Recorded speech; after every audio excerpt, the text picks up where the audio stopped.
Hi, thank you for watching Show Me Wilson. Today I'm going to talk about the blame game.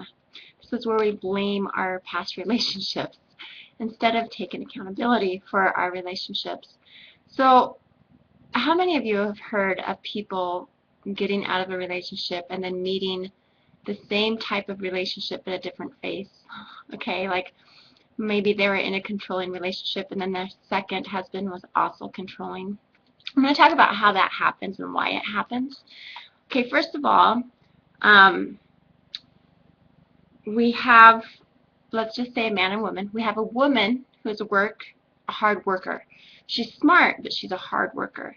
And then we have a man who who has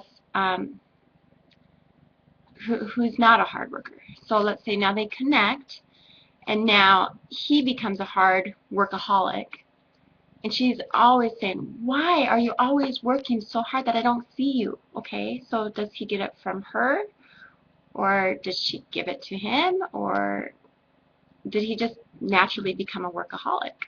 Okay, another thing, let's just say um, a woman was abused, and now all of a sudden her husband is controlling and becomes abusive throughout several years. Maybe he's not abusive at first, but now he's abusive years later.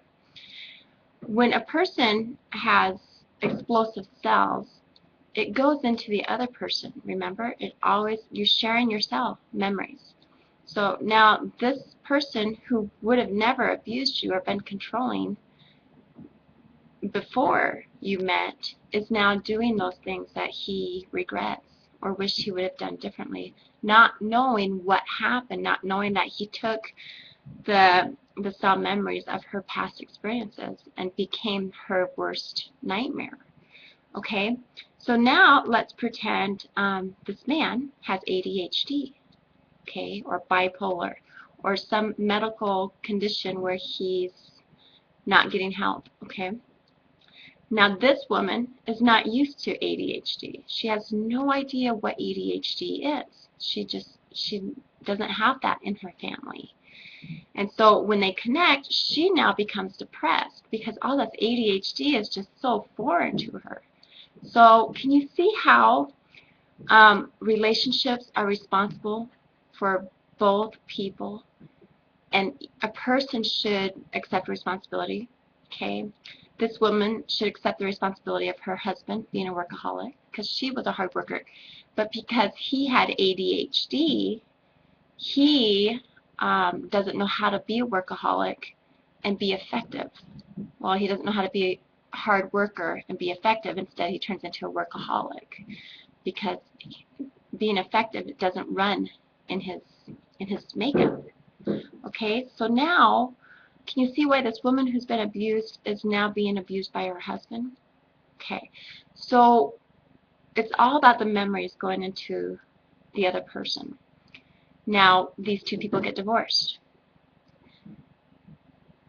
Why does she keep attracting abusive men in her life? Are they naturally abusive, or are they abusive because they share cellular memory? So my take is when you balance your cellular memories, you will not have a second relationship where that person is abusive because that cell is balanced.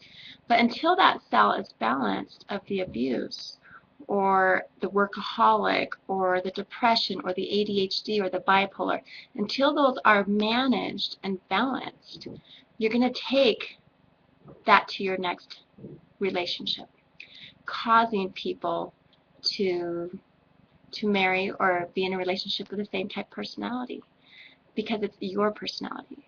You are seeing yourself in them, okay? So be careful not to play the blame game, not to judge your spouse. And this is where it's important to pull that onion apart, find where the workaholic comes from, find where the ADHD comes from, find where the abuse comes from, the controlling mannerisms. Find all that stuff. Don't just remove your relationship. Make that relationship work by digging into the onion, finding how you can change and balancing those explosive cells. Thank you for watching Show Me Wilson. I hope that explains a lot of why we marry the same type of people or same type of relationships. Have a wonderful night, and I will talk to you soon. Thanks. Bye.